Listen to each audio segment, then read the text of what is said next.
Assalamualaikum warahmatullahi wabarakatuh. Di sini kami dari kelompok 3 akan menjelaskan materi terkait dari organisasi dan arsitektur komputer. Di sini kami akan menjelaskan dari bab chapter ke-7 dan chapter ke-8. Sebelum kami memulai penjelasan kami, di sini kami akan memperkenalkan diri terlebih dahulu. Di sini saya sendiri bernama M. Sultan Alpariski dengan NPM 2315010054 dan teman saya bernama Assalamualaikum warahmatullahi wabarakatuh. Perkenalkan, nama saya Muhammad Iman Ramadan dengan NPM 2315061094. Halo semua, kenalin nama aku Cindy Puji Lestari dengan NPM 2315061042. Aku dari kelas PSTIB. Nah, untuk materi pertama akan dijelaskan oleh saudari Cindy. Untuk saudari Cindy saya persilahkan. Baiklah, di sini saya akan menjelaskan materi terkait input-output. Pertama-tama, saya akan memperkenalkan teknik input-output. Jadi, pertama kali, programmed input-output memerlukan CPU untuk mengontrol operasi input-output secara langsung.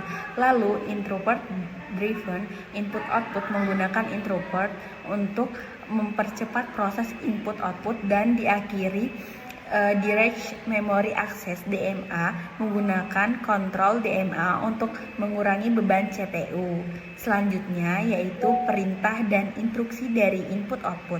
Perintah input-output, nah yang digunakan itu tuh untuk mengirimkan data dari perangkat input-output. Contohnya instruksi read dan write. Lalu struktur modul input-output. Nah, struktur modulnya ini memiliki register status dan register data untuk mengontrol operasi. Selanjutnya, contoh programmed input-output. Dapat kita lihat dari gambar tersebut merupakan diagram input-output yang mana menggunakan instruksi program untuk membaca data dari keyboard dan menggunakan instruksi program untuk menulis data ke monitor.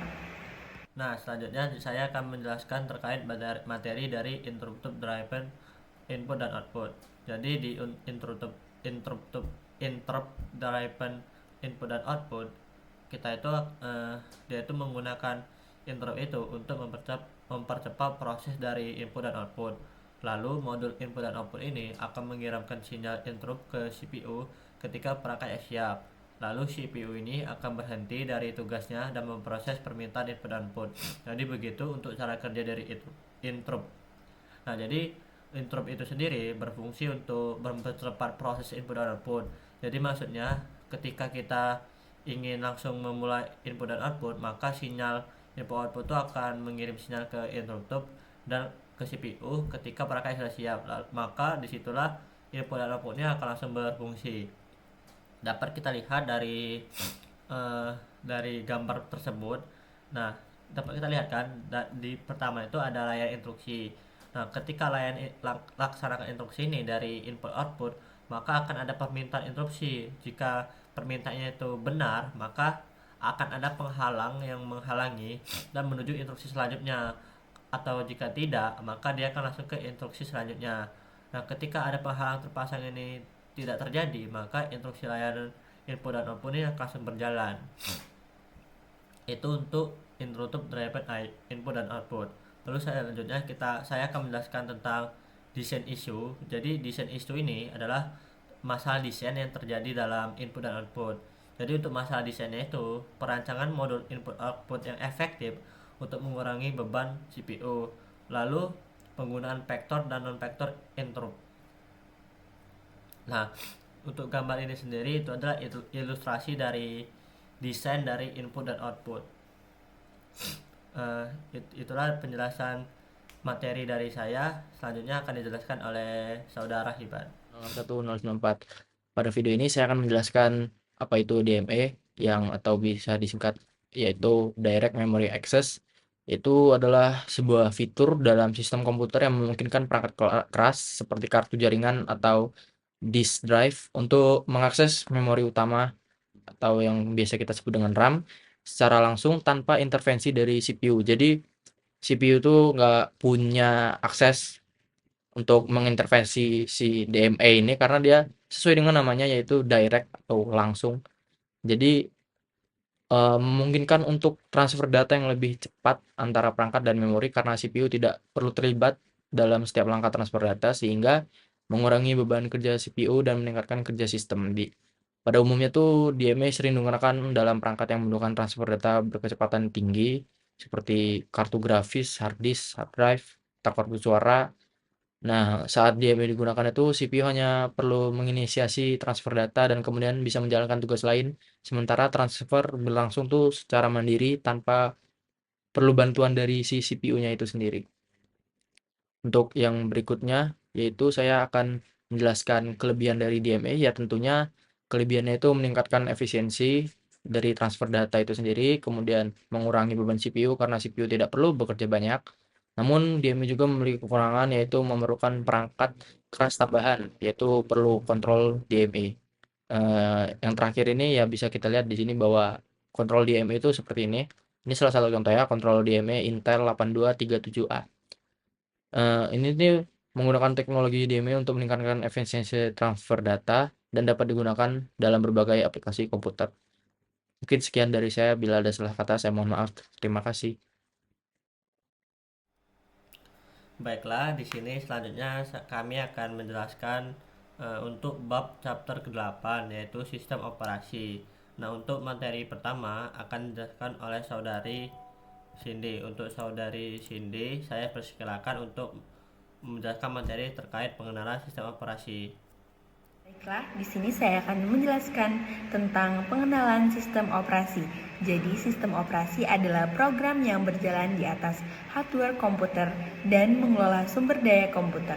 Nah, digunakan untuk mengatur akses ke hardware, mengelola memori, mengatur proses, dan menyediakan layanan umum untuk aplikasi. Lalu, sistem operasi ini terdapat 3 komponen utama. Yang pertama, kernel, bagian inti sistem operasi yang selalu berjalan di latar belakang.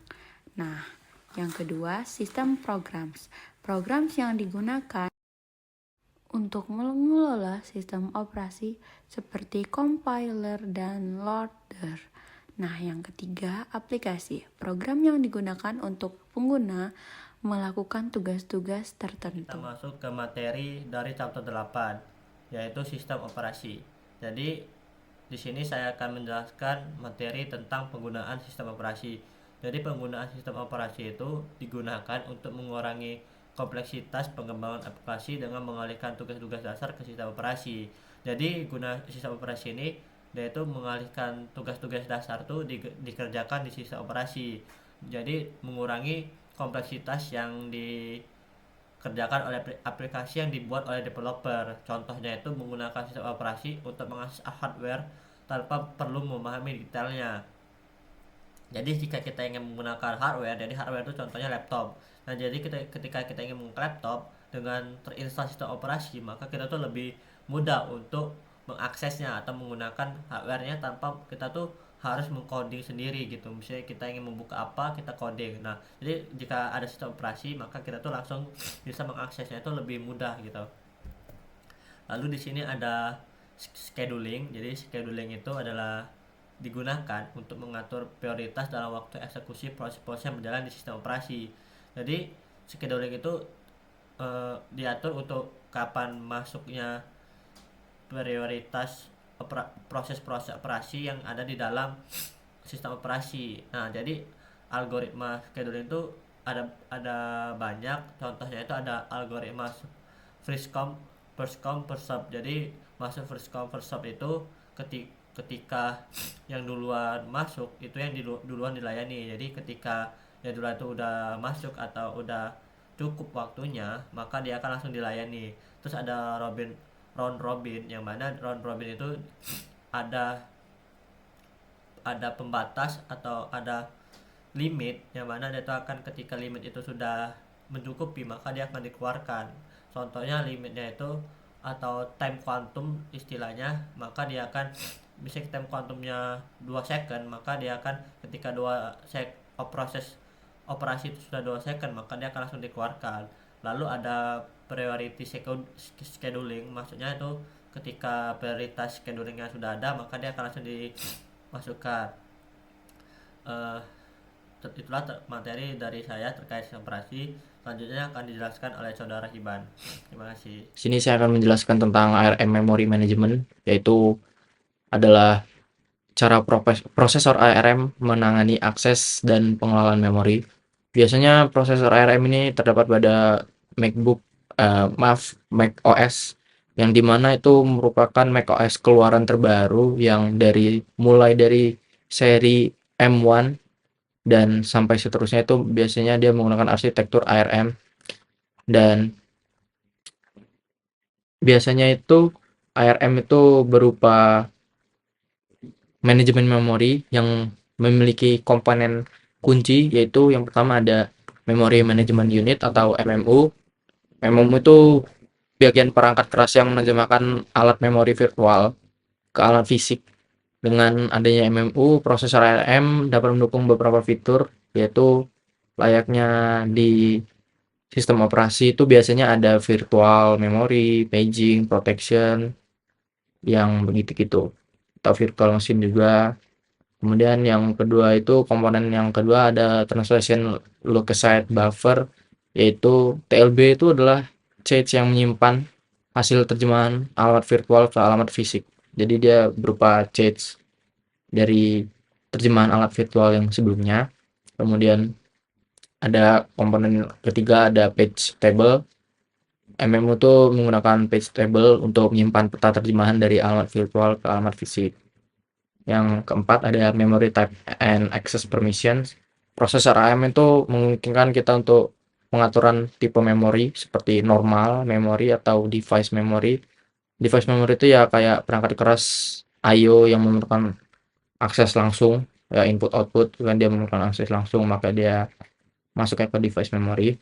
Yang terakhir ada komponen pentingnya itu ada cache. Ya, prosesor ARM biasanya menggunakan cache atau bisa dibilang memori kecil berkecepatan tinggi untuk menyimpan data yang sering diakses. Itu gunanya itu mengurangi waktu akses ke data yang ada di memori utama. Jadi dia ukurannya kecil, tapi dia sangat cepat untuk diakses. Mungkin sekian dari saya. Bila ada salah kata, saya mohon maaf. Terima kasih.